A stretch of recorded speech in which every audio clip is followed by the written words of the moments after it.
You're banned from Thanksgiving, idiot. I stared at the text message on my phone screen, reading it 3 times to make sure I understood correctly, my brain refusing to process that my own mother had actually typed those words and hit send. I was sitting in my Seattle apartment, the one I'd furnished myself with money from my software engineering job at one of the major tech companies in the city, the November rain streaming down the floor-to-ceiling windows that overlooked Elliott Bay, and my hands were shaking. This text had come 3 days after I'd sent a simple question. Can I bring Rachel to Thanksgiving? She doesn't have family nearby. 3 days of silence, and then this. I'd been paying my mother's mortgage for 3 years, the full $2,400 every single month without fail, always 5 days early, so she'd never have to worry. I covered her utilities, another $300 monthly. I paid for my brother Tyler's car payment, $450 that kept his truck from being repossessed. I paid his insurance, $380 every month. I sent Mom an additional $700 for expenses, groceries, whatever she needed. I'd done the math once, late at night when I couldn't sleep, and the number had made me feel sick. $4,230 every single month for 36 months. I was 28 years old. I had a master's degree in computer science from the University of Washington. I pulled in a 6-figure salary, and I'd been the family's financial backbone since Dad died suddenly 3 years ago. But none of that seemed to matter, because I was still the family failure in their eyes. Tyler was the golden child, the son who could do no wrong even though he worked part-time at our uncle's auto shop and lived at home rent-free, while I was the daughter who'd moved to Seattle for work, and somehow that made me less than. And now I was banned from Thanksgiving and called an idiot for asking to bring the woman I loved to dinner. My phone started ringing within an hour of that text, Mom's name flashing on the screen, then Tyler's, then Aunt Linda's, then Uncle Bob's, a cascade of calls that didn't stop. I watched the missed call notifications stack up, one after another, my phone buzzing constantly on the coffee table while I sat frozen on my couch. By the time the evening ended, there were 87 missed calls total. 87 attempts to reach me, to explain or justify or demand or manipulate. I didn't know which because I hadn't answered a single one. I'd turned off the ringer after the first 20 and just watched the numbers climb, feeling something shift inside me with each new notification, something that had been bending for 3 years finally reaching its breaking point. I needed to go back to understand how I'd arrived at this moment, sitting on my couch with 87 missed calls, and a text message that had shattered whatever remained of my illusions about my family, so I let myself remember the beginning of all this. 3 years ago, when Dad died of a massive heart attack at 54, while mowing the lawn on a Saturday morning in July. I'd just accepted the software engineering position at the tech company in Seattle, my first 6-figure job at $128,000 annually, the culmination of years of studying and a master's degree from the University of Washington that I'd paid for myself through a combination of scholarships, loans, and working 20 hours a week at the campus library. I'd been so proud, ready to start my new life, and then Dad was gone and everything fell apart in Portland. Mom called me sobbing, told me she didn't know how she'd manage. The house payment was $2,400 a month, and Dad's life insurance would barely cover the funeral expenses and credit card debt he'd accumulated. She was going to lose everything. Tyler had just been laid off from his construction job and was living at home with no prospects. The whole family was drowning. I drove down that weekend and sat at the kitchen table with Mom going through the bills, seeing the reality of their financial situation. The mortgage 2 months behind, utilities threatened with shutoff, Tyler's truck payment overdue, and repossession imminent. I made a decision that felt right at the time, heroic even, the successful daughter swooping in to save her grieving family.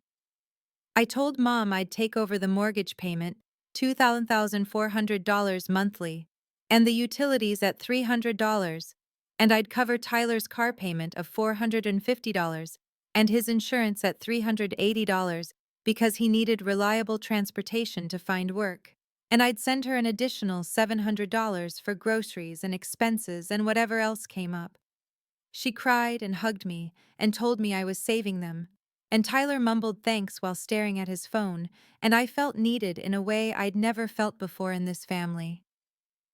I set up automatic transfers from my checking account, made sure everything paid 5 days early so Mom would never have to worry, and I settled into my new job and my new apartment and my new life as the family's financial foundation, never asking for gratitude because I told myself this was what family did for each other. But the gratitude never came anyway, and worse, the respect I'd thought I'd earn by being their savior never materialized. Mom still introduced me to her friends as her daughter who finally got a real job after all that school, the emphasis on finally making it sound like I'd been unemployed for years instead of working my way through my degrees. She bragged about Tyler to everyone, told relatives he was helping her so much around the house and finding himself after the layoff, while my monthly contributions of $4,230 went unmentioned or were dismissed with "Jessica's doing well in Seattle," as if my success was luck rather than work.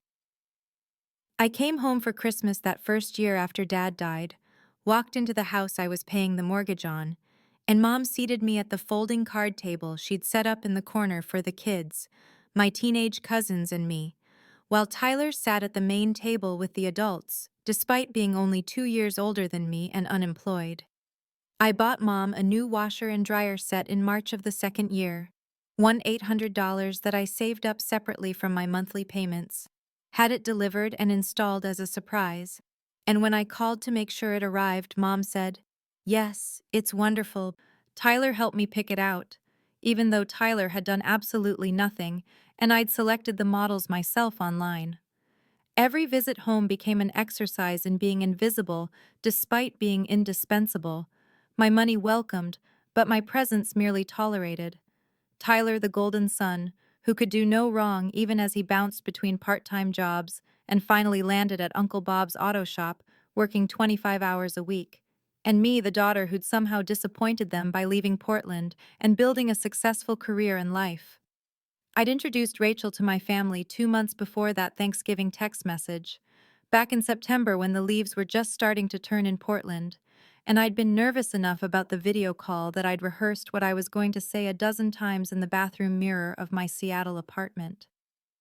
Rachel had been patient with me, understanding in that calm way she had about everything, never pushing but always supportive, and we'd been together for 8 months at that point, long enough that I knew this was serious, that she was the person I wanted to build a life with, that hiding her from my family was becoming impossible and also wrong. I'd known I was gay since my junior year of college at the University of Washington, had dated a few women casually over the years but never seriously, never anyone I wanted to bring home to meet my family, partly because I lived in Seattle and they were in Portland, and partly because I'd never been ready to have that conversation with Mom and Tyler and face whatever reaction was coming. Rachel was different from anyone I'd ever dated. A physician's assistant at a family practice clinic in Capitol Hill, 30 years old, brilliant and kind and funny, with dark curly hair. She was always pulling back into a messy bun and green eyes that saw right through my defenses to the person I actually was, underneath all my attempts to be what my family wanted.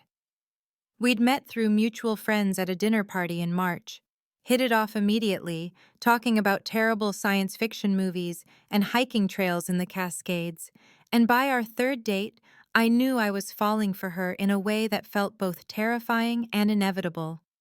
She'd moved into my apartment 6 weeks before that video call to my family, bringing her books and her vintage record collection and her ridiculous number of houseplants, and suddenly, my space felt like our home. Like the life I'd been building alone in Seattle had expanded to include someone who actually saw me and valued me exactly as I was. The video call happened on a Sunday afternoon.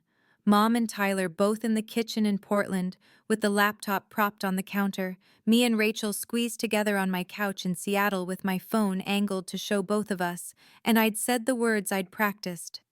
"Mom, Tyler, this is Rachel, my girlfriend. We've been together for 8 months, and I wanted you to meet her. The silence that followed felt like it lasted an hour, even though it was probably only 10 seconds. Mom's face going carefully blank, in that way it did when she was processing something she didn't like. Tyler shifting uncomfortably and looking anywhere but at the screen, and then Mom said, "Oh, that's nice, Jessica," in a tone that suggested it was anything but nice. And Tyler made some uncomfortable joke about how at least I was dating someone successful, which I think was supposed to be supportive, but landed with all the grace of a brick through a window.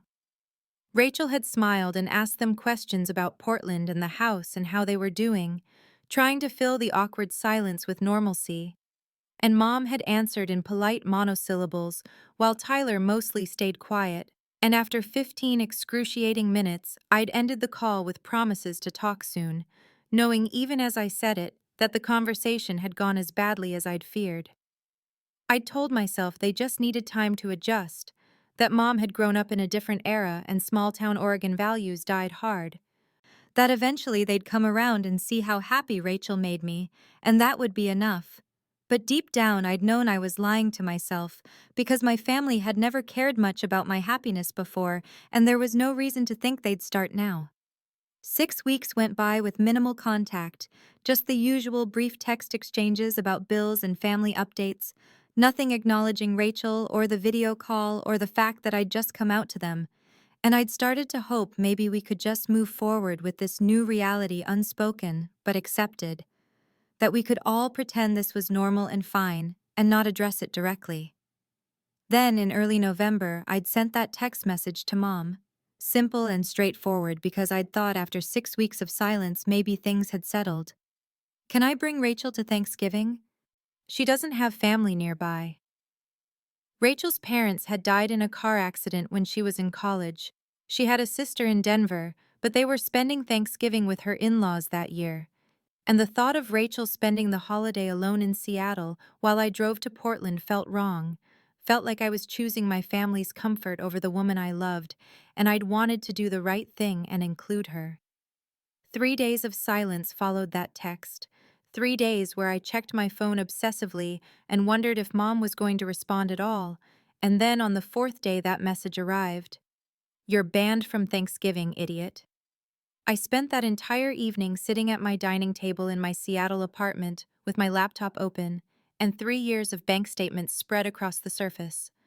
Rachel sitting quietly beside me with her hand resting on my shoulder, not saying anything because she understood I needed to see this for myself in black and white numbers that couldn't be dismissed or minimized or explained away. I went through every single automatic transfer I'd set up after Dad died, highlighted every payment to my family in yellow on the digital statements, and then I created a spreadsheet because that's what software engineers do. When we need to understand a problem, we break it down into data we can analyze. Mortgage payments to Mom, $10,400 per month for 36 months, $86,400 total. Utilities, $300 per month for 36 months, $10,800 total. Tyler's car payment, $450 per month for 36 months, $16,200 total. Tyler's insurance, $380 per month for 36 months, $13,680 total. Monthly allowance to Mom for groceries and expenses, $700 per month for 36 months, $25,200 total. The grand total sat at the bottom of my spreadsheet in bold red numbers, $152,280, and that didn't even include the $1,800 washer and dryer set or the countless times I'd sent extra money for emergencies, like when the roof needed repair, or Tyler needed new tires, or Mom's car registration was due, probably another $4,000 or $5,000 over 3 years that I hadn't tracked as carefully.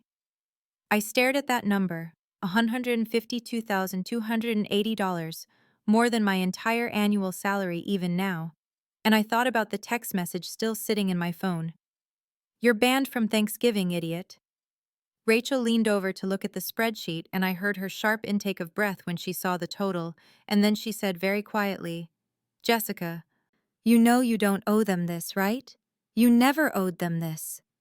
And I felt something crack open inside my chest, some wall I'd built to protect myself from seeing the truth too clearly. I'd been buying their love, or trying to, paying $4,230 every single month in the hope that eventually they'd see me as valuable, as worthy, as good enough, and instead my mother had called me an idiot and banned me from Thanksgiving for asking to bring the woman I loved to dinner. I made my decision in that moment, sitting at my table with the spreadsheet glowing on my laptop screen and Rachel's hand warm on my shoulder, and 36 months of evidence that my family took my money gladly, but gave me nothing but contempt in return. I wasn't going to call them and yell, wasn't going to send long text messages explaining how hurt I wasn't going to beg them to understand or apologize or take back the cruelty. I was simply going to stop paying. I logged into my bank account and canceled every single automatic transfer, the mortgage payment that was due in 5 days, Tyler's car payment due in a week, the utilities, the insurance, the monthly allowance, all of it gone with a few clicks of my mouse. I drafted a text message to send to Mom, something simple like, "I'm done funding people who treat me with contempt." But then I decided I wasn't going to send it yet because I wanted them to figure it out themselves first. Wanted them to realize the money had stopped before I told them why. Rachel asked me if I was sure, and I nodded. And that night I slept better than I had in months, maybe years, because I'd finally stopped trying to earn love from people who were never going to give it. The phone calls continued for 3 solid days after I canceled the automatic transfers, my phone lighting up constantly with Mom's number, then Tyler's, then Aunt Linda's, then back to Mom again, the cycle repeating every few hours like they'd worked out some kind of schedule to wear me down through sheer persistence, and I watched each call go to voicemail without feeling even the slightest temptation to answer, because something had fundamentally shifted inside me the night I'd looked at that spreadsheet and seen $152,280 in cold digital numbers. On the fourth day, the calls stopped completely, silence falling so abruptly that I almost wondered if something was wrong before I realized they'd probably decided I was just hurt and sulking and would come around once I'd had time to cool off. That this was just Jessica being oversensitive again like I'd always been according to family mythology, and they were giving me space to get over myself and resume my role as the family ATM. I went to work at the tech company in downtown Seattle where I wrote code for cloud infrastructure and sat through meetings about system architecture, had lunch with my coworker James, who knew nothing about my family drama, and talked enthusiastically about his new gaming PC, came home to Rachel, who had dinner waiting, and asked about my day without any agenda, beyond actually caring about the answer. Normal life continued, steady and calm. While 2.5 hours south in Portland, I knew the mortgage payment had bounced because I'd always paid it 5 days before the due date, and Mom had gotten used to that cushion, had probably never even checked her account until the bank sent the notification that the payment hadn't gone through and her account didn't have the $20,400 needed to cover it. On day 6, a different kind of voicemail appeared on my phone, Mom's voice confused rather than angry, almost sweet in that fake way she used when she wanted something. "Jessica, honey, there's been some mistake with the mortgage. The bank called and said the payment didn't go through. Can you fix it and give me a call back so we can figure out what happened?" I listened to it twice, noting how she framed it as a mistake, some technical error that had nothing to do with any decisions I might have made, how she still assumed I'd just fix it like I always fixed everything. I deleted the voicemail without responding. Day 7 brought a text from Tyler, just 7 words that revealed how little he'd been paying attention to anything. "Mom's freaking out about the house payment. What's going on?" I stared at that message for a long time, at the casual assumption that I'd explain myself to him, that I owed him information or reassurance or solutions, and I realized I was learning something important about myself in this week of silence. something I maybe should have learned years ago. I didn't need their approval to have worth, didn't need Mom to finally see me as valuable, or Tyler to acknowledge what I'd done for him. Didn't need any of them to validate my existence or my choices or my identity. For 3 years, I'd been buying their love, or trying to, sending $4,230 every single month in some unconscious hope that eventually the money would add up to enough that they'd have to see me as worthy, as good enough, as someone who deserved basic respect and kindness. I saw that pattern clearly now, saw how pathetic and sad it was, and I felt something like relief that it was finally over. By day 10, the panic in their voices had become unmistakable, the confusion and irritation of the first week transforming into something sharper and more desperate as the reality of their situation apparently began to sink in, and my phone filled with voicemails and text messages that ranged from bewildered to accusatory to outright hostile. Uncle Bob called on day 9, leaving a message in that reasonable tone that family peacemakers always use, saying there seemed to be some kind of family misunderstanding and that I should be the bigger person and call my mother back to work things out like adults. As if being the bigger person hadn't been exactly what I'd been doing for 3 solid years, while sending $4,230 every single month to people who treated me with contempt. And I blocked his number without responding, because I was done explaining myself to people who hadn't bothered to ask for my side of the story.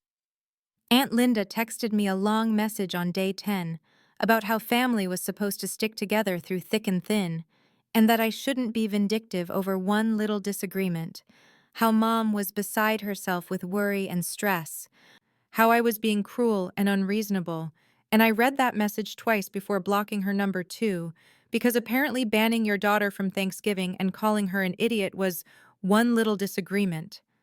But stopping the flow of money was vindictive cruelty. Tyler's car payment bounced on day 11, and he left me a voicemail that was pure rage, his voice tight and loud. "What the hell, Jess? My car's about to be repossessed. The bank called me today. This is childish. I don't care if your feelings are hurt. You can't just screw over my entire life because Mom sent one text message you didn't like. Grow up and fix this."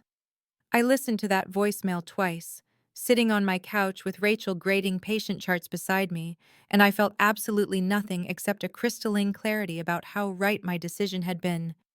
How Tyler had just confirmed that my feelings didn't matter, that being called an idiot and banned from Thanksgiving was something I should just get over, and that my only value to him was the money I provided for his car payment.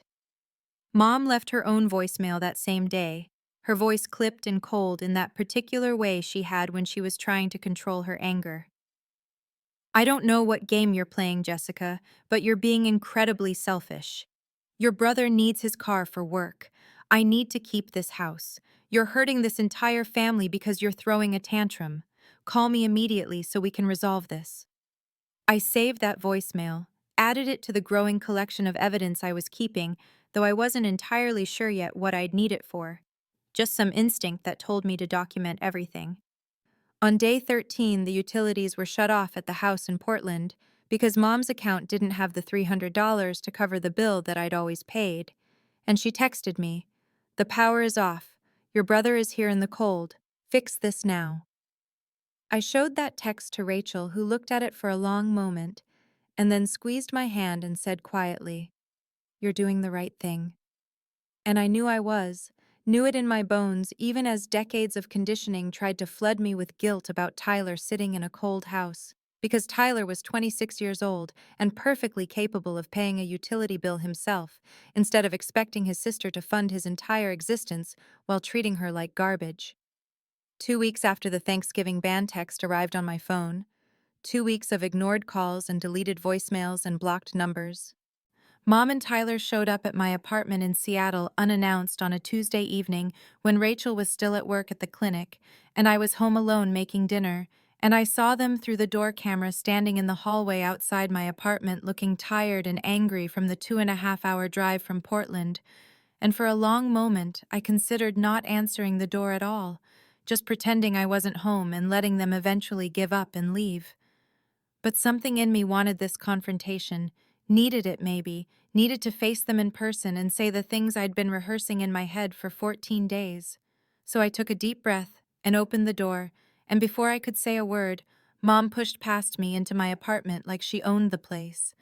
Tyler following behind her with his hands shoved in his jacket pockets and his face set in that sullen expression he got when he was angry but didn't want to admit it. "What is wrong with you?" Mom demanded, whirling around to face me in my own living room, the space I paid for entirely by myself with money I earned writing code. And her voice was loud and sharp and accusatory in a way that would have made me shrink and apologize automatically just 6 months ago. "The house is going into foreclosure, Jessica. The bank sent me a letter yesterday. Tyler's car got repossessed 2 days ago. You're destroying this family over nothing, over your hurt feelings about one stupid text message." I closed my door carefully, locked it, and stood there looking at both of them. At Mom with her highlighted hair that I'd paid for at her salon appointments, and Tyler in the jacket I'd bought him for Christmas last year, and I felt completely calm as I said, "I'm banned from Thanksgiving, remember? I'm not family anymore." Mom's face did that thing where she sputtered without actually forming words for a second, her mouth opening and closing, and then she managed, "That was, you can't just bring that woman into our family dinner. We have standards, we have values." And the way she said "that woman" made something cold settle in my chest. "Her name is Rachel," I interrupted, my voice still calm, still steady, and I was proud of how level I sounded. "And those standards you're talking about apparently don't include treating your daughter with basic respect, or not calling her an idiot in a text message." Tyler jumped in then, his voice irritated and impatient. "Jesus Christ, Jess, this is about money, not your feelings. You need to grow up and stop acting like a child having a tantrum." I looked at my brother, at this 26-year-old man who'd never paid for his own car or insurance or phone bill in his entire adult life, who'd let his sister fund his existence for 3 years without once saying thank you, and I felt something crystallize inside me, something that had been forming slowly over these 2 weeks of silence and was now settling into absolute certainty. "You're right," I said quietly, and Tyler looked surprised that I was agreeing with him. "It is about money. My money. That I earned. That I no longer choose to give you." Mom's face went red in that particular way I'd seen 1,000 times before when someone challenged her authority, when someone didn't immediately fold to her version of reality, and her voice went sharp and loud as she said, "After everything we did for you? After we raised you and put a roof over your head and fed you and clothed you for 18 years?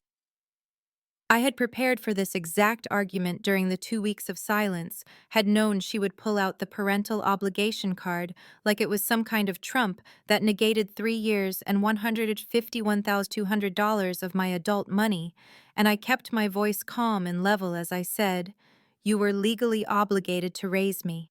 That's what parents do. I've paid you back for that, and then some.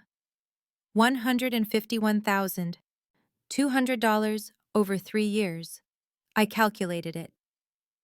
The number hung in the air of my living room like something solid and undeniable, and I watched Tyler's face go slack with shock because I don't think he'd ever actually done the math, had never added up the mortgage payments and car payments and insurance and utilities and Mom's monthly allowance to see what it totaled, and for a second nobody said anything at all.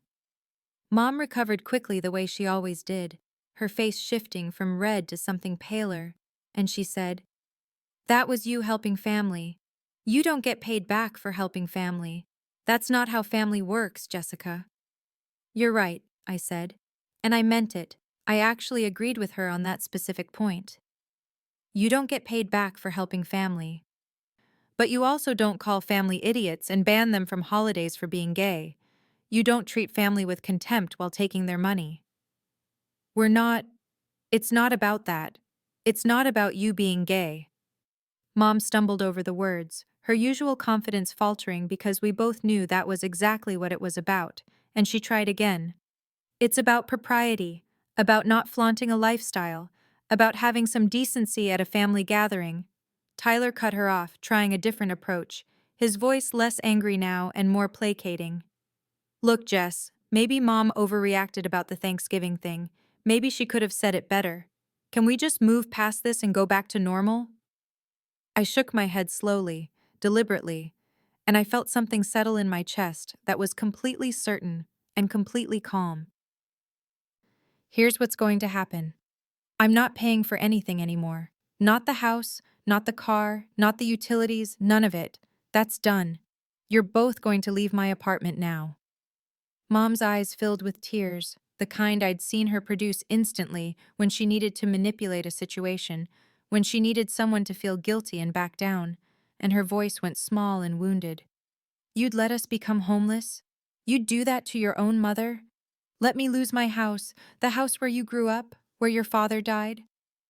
The guilt hit me like it always did, that conditioning of 28 years of being her daughter. But I held on to the memory of that text message, the word idiot, the casual cruelty of banning me for asking to bring the woman I loved to Thanksgiving dinner. I felt the familiar pull of guilt rise up in my chest, like it always did when Mom cried.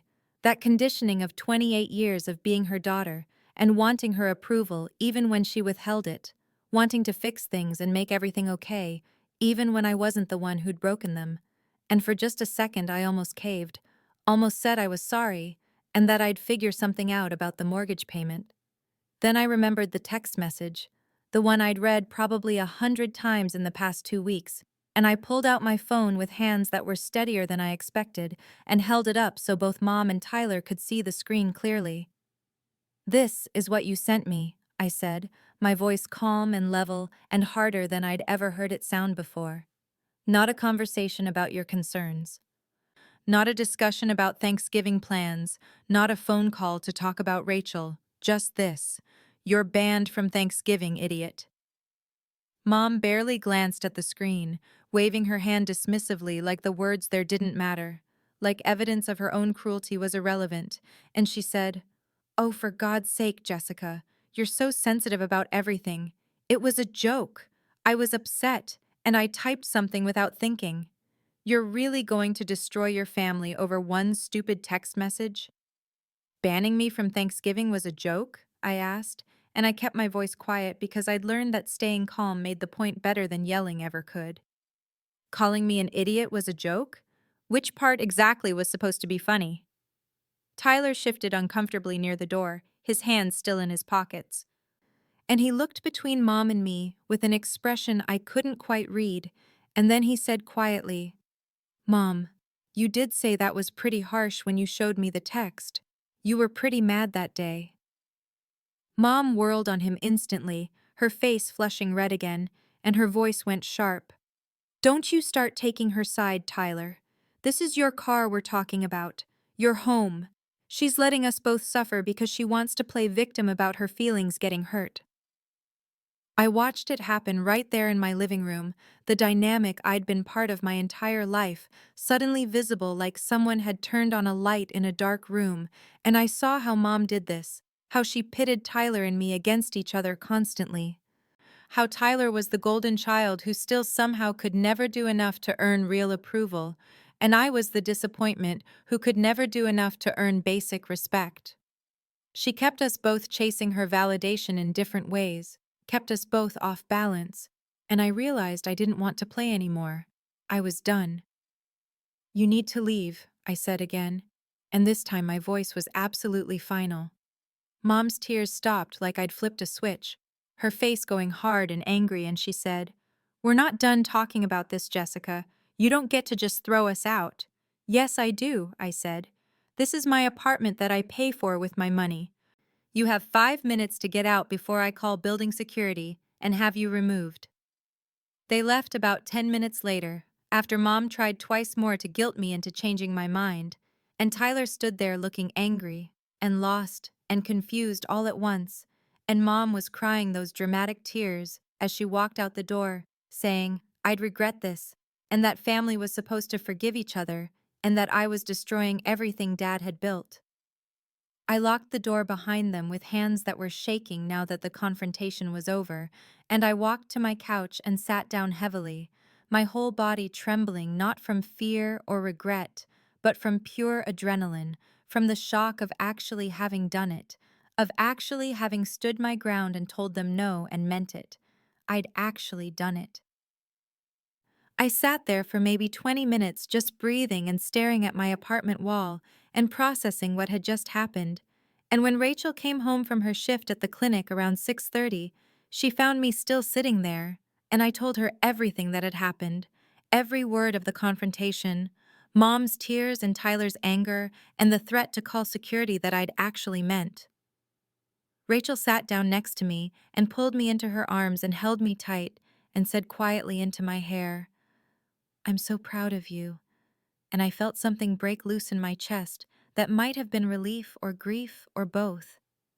That night, the messages started escalating in a way I'd expected, but that still felt overwhelming when it actually happened. Aunt Linda texted me at 7 p.m. with a long message about how disappointed she was in me, how family was supposed to stick together through hard times, how I was being vindictive and cruel over one little mistake. Uncle Bob called twice and left a voicemail saying I was acting like a spoiled child and that Mom was at his house crying her eyes out, and didn't I have any compassion at all?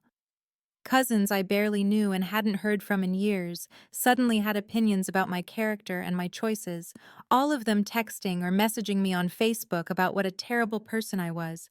How could I do this to my own mother? Didn't I understand that blood was thicker than water? The family narrative was forming in real time, and I could see exactly how it was being shaped. Jessica was vindictive. Jessica was using money as a weapon.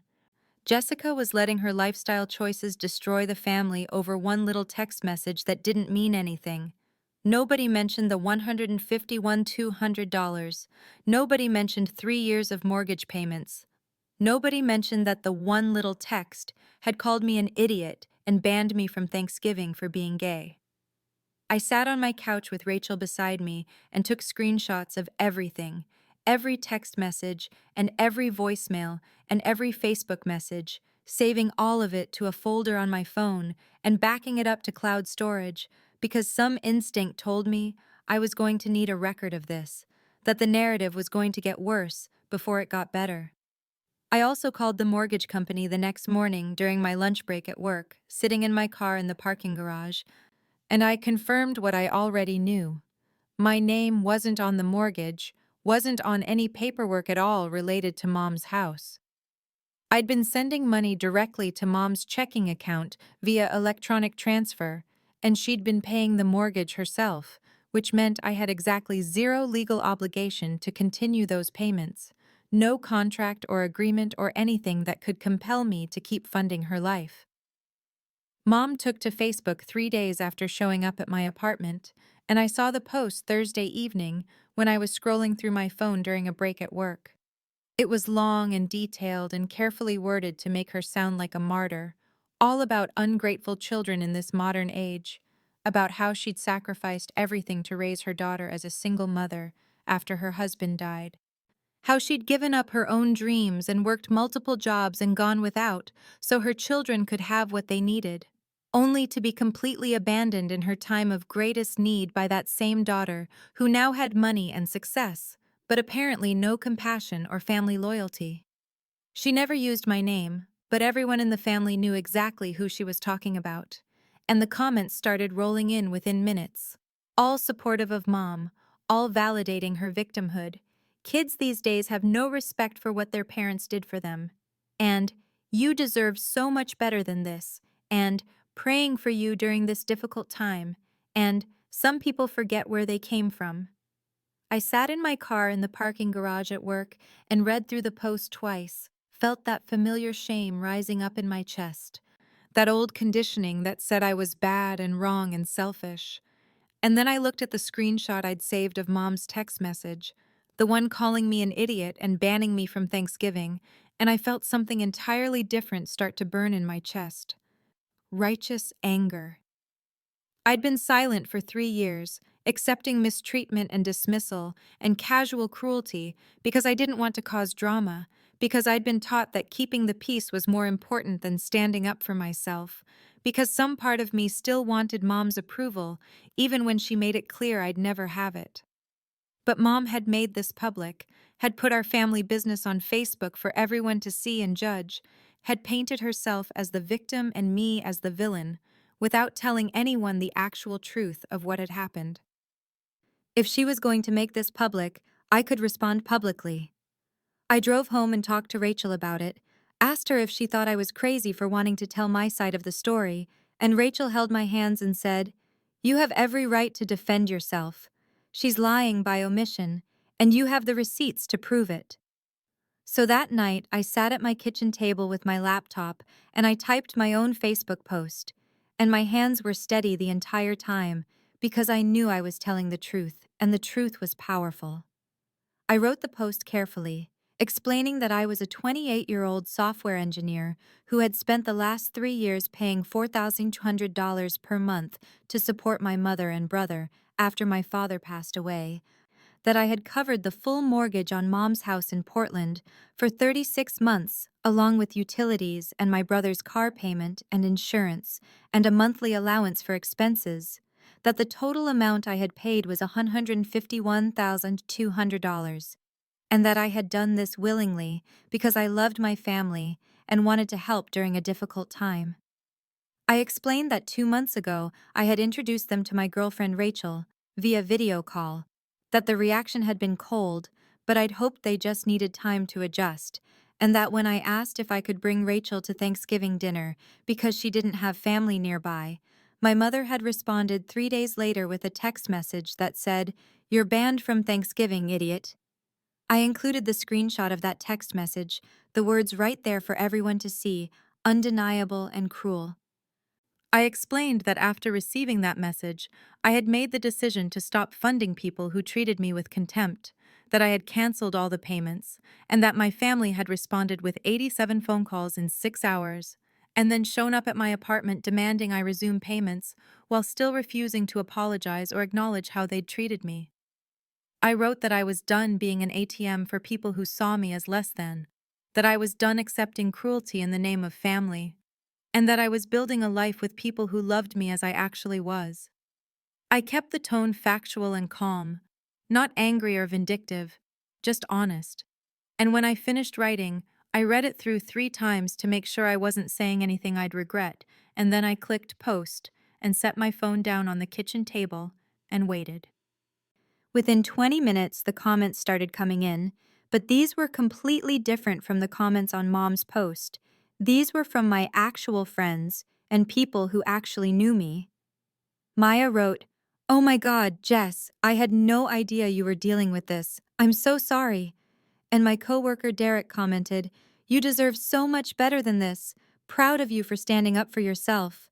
And my former soccer teammate from high school wrote, $151,200. You're a saint for lasting 3 years. I would have been done after 3 months. More comments kept appearing. Friends from college I hadn't talked to in years, people from my apartment building, Rachel's friends who I'd gotten to know, even my manager at work who normally never commented on personal posts wrote, "Good for you for setting boundaries. That takes real strength." My phone started ringing within an hour, and it was Maya calling, and when I answered, she said immediately, "Why didn't you tell me what was happening?" And I realized sitting there in my kitchen that I'd been hiding all of this dysfunction for 3 years, that I'd been ashamed of how my family treated me, ashamed that I couldn't make them love me properly despite everything I gave them. Thanksgiving Day arrived bright and cold in Seattle, and I woke up next to Rachel in our apartment feeling something I hadn't expected to feel: peaceful.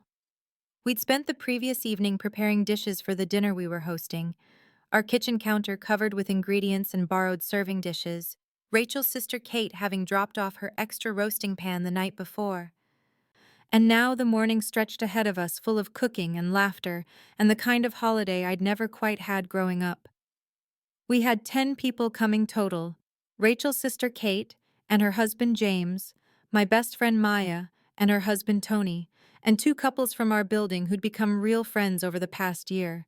Everyone bringing dishes and wine, and the easy warmth of people who genuinely enjoyed each other's company. I started the stuffing first, using my grandmother's recipe that I'd written down years ago when she was still alive. The one good food memory I had from family Thanksgivings, before everything got complicated, before Dad died, and Mom's resentment calcified into something ugly and permanent. Rachel made her famous mashed potatoes while I chopped celery and onions, and we worked side by side in our small kitchen with music playing, and nobody called me an idiot, nobody questioned my worth or my relationship or my right to exist exactly as I was. People started arriving around 2 in the afternoon, Kate and James first with homemade rolls and a pumpkin pie, then Maya and Tony with green bean casserole and a bottle of good wine. And soon our apartment was full of voices and laughter and the smell of turkey roasting and multiple conversations happening at once. People cramped together on our couch and sitting on kitchen stools and standing in corners with drinks. And it felt like what Thanksgiving was supposed to feel like: genuine warmth and gratitude and connection.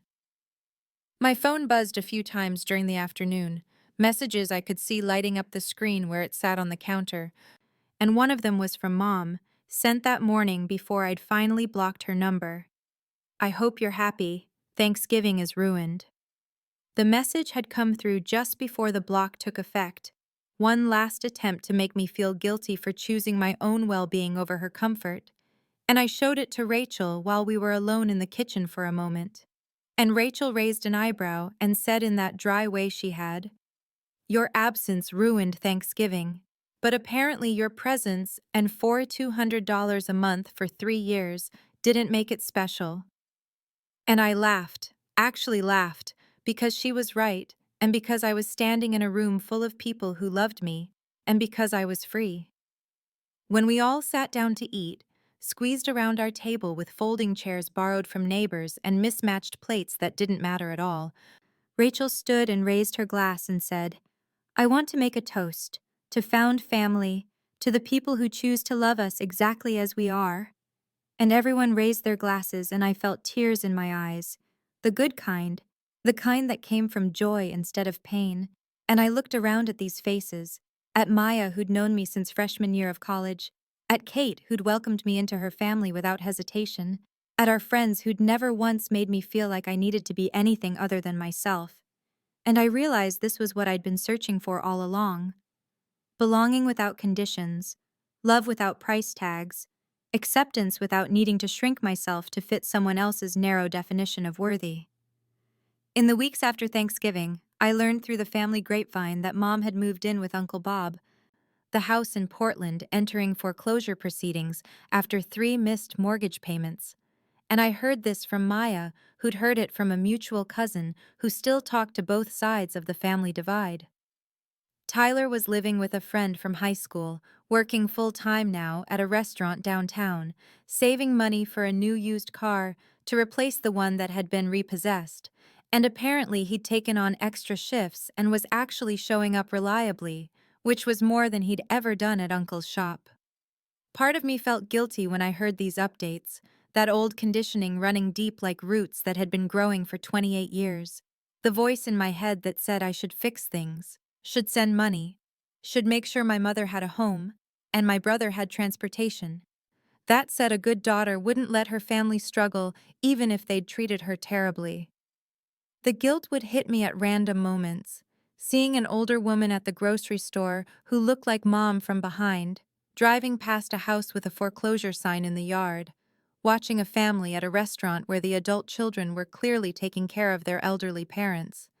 And I'd feel that twist in my stomach, that question of whether I was doing the right thing or whether I was just being vindictive and cruel the way the relatives had accused me of being. But Rachel reminded me, patient and steady, every single time I wavered. "You gave them 3 years and $151,200. You gave them chance after chance to treat you with basic respect, and they chose cruelty instead. They chose to call you an idiot and ban you from Thanksgiving and make you feel less than, and you don't owe people your financial support when they treat you like garbage." I started going to therapy in December, finding a counselor who specialized in family trauma and LGBTQ issues, and over the course of weekly sessions, I began processing years of being the family scapegoat, while simultaneously being their ATM, being dismissed and degraded, while also being expected to fund their lives. And my therapist, Dr. Martinez, asked me one day in early January, "What would it take for you to reconcile with your family?" And I sat there in her comfortable office with the plants on the windowsill and really thought about it. "A real apology," I finally said. "Not the non-apology kind where they say, 'Sorry, I was offended,' but actual acknowledgement of how they treated me, of the things they said and did, and acceptance of Rachel as my partner, as part of my life, meeting her and treating her with respect, and changed behavior over time, not just words, but actual demonstrable difference in how they interact with me, proof that they see me as equal and worthy." Dr. Martinez nodded and asked gently, "Do you think that's likely to happen?"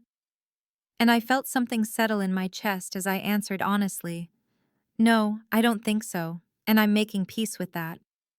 It felt impossible that Mom would ever genuinely apologize, or that she'd ever truly accept me being gay, or that the family dynamic would shift enough for me to feel safe and valued. And I wasn't holding my breath waiting for it to happen, wasn't putting my life on hold hoping they'd change. Because I was building a life where my worth wasn't determined by their approval, where I could be fully myself without needing my mother's validation, or my brother's respect, or my extended family's acceptance. 3 months after the Thanksgiving text message arrived and detonated my relationship with my family, I got an email from Tyler that made me stop breathing for a moment when I saw his name in my inbox at work. The subject line was simple and direct: "I'm sorry." I stared at it for a full minute before opening it, my cursor hovering over the message while my heart beat faster, and I tried to prepare myself for whatever manipulation or guilt trip or demand for money might be waiting inside. Because I'd learned not to trust anything from my family anymore. Learned that every contact had an agenda and a price tag attached. But when I finally clicked and read the message, it was short and straightforward in a way that felt genuine. "I didn't realize how much you did or how badly Mom treated you until I had to figure out my own life. I'm sorry for calling you childish. I'm sorry for not defending you. I'm sorry for taking your help for granted. I don't expect forgiveness, but I wanted you to know I'm working on being better. I got a full-time job with benefits. I'm standing on my own now. I hope you're happy. You deserve to be." I read it 3 times, sitting at my desk with my office door closed, looking for the catch or the hidden request or the guilt trip, but it seemed to be exactly what it appeared to be: an actual apology from my brother, an acknowledgement of the things he'd done and said, a recognition that he'd been wrong. It wasn't everything I'd told Dr. Martinez I would need for reconciliation, wasn't acceptance of Rachel or a fundamental change in family dynamics, but it was something real and honest, and more than I'd expected to ever receive from anyone in my family. I wrote back that afternoon, keeping my response brief and boundaried. "Thank you for this. I appreciate it. I am happy." I didn't offer reconciliation yet. Didn't suggest we get coffee or talk on the phone, or try to rebuild what had been broken. But I didn't close the door completely either, leaving open the possibility that someday, if Tyler continued to grow and change and stand on his own, we might find a different kind of relationship than the toxic dynamic we'd had before. Mom never apologized. And I learned through Maya, who heard it from a cousin, that Mom was telling people I'd cut her off over politics. The narrative shifting to whatever version made her the victim and me the unreasonable villain, the story changing to avoid any acknowledgement of homophobia or cruelty or the text message that had started everything. Jessica stopped checking what Mom was saying, stopped asking for updates, stopped caring about the family narrative because I was building my own story now. 6 months after that text message that had called me an idiot and banned me from Thanksgiving, Rachel and I got engaged on a beach in Oregon, 2 hours from Portland, but a world away from my family. The proposal happening at sunset with the ocean waves crashing, and Rachel dropping to one knee in the sand with a ring she'd designed herself. And I said yes through tears of joy, the kind of tears that came from being loved without conditions. We didn't tell my family, didn't announce it publicly where Mom might see it, Didn't invite them into this sacred moment because the wedding we were planning would be small and intentional. Just the people who'd loved us without requiring us to shrink ourselves or hide or apologize for existing. My phone no longer held 87 missed calls from people demanding I fund their lives while accepting their contempt, no longer buzzed with guilt trips and manipulations, and relatives telling me to be the bigger person. Instead, it held photos of Rachel laughing, messages from real friends making plans, reminders of my actual worth that didn't depend on how much money I sent or how much of myself I sacrificed. I'd been called an idiot and banned from Thanksgiving for being myself, for being gay, for asking to bring the woman I loved to a family dinner. And in response, I'd found myself, found my worth, found the life I was meant to live. That was the greatest gift my mother had ever given me, though not the one she'd intended. The gift of freedom that came from finally understanding I didn't need her approval or validation or acceptance.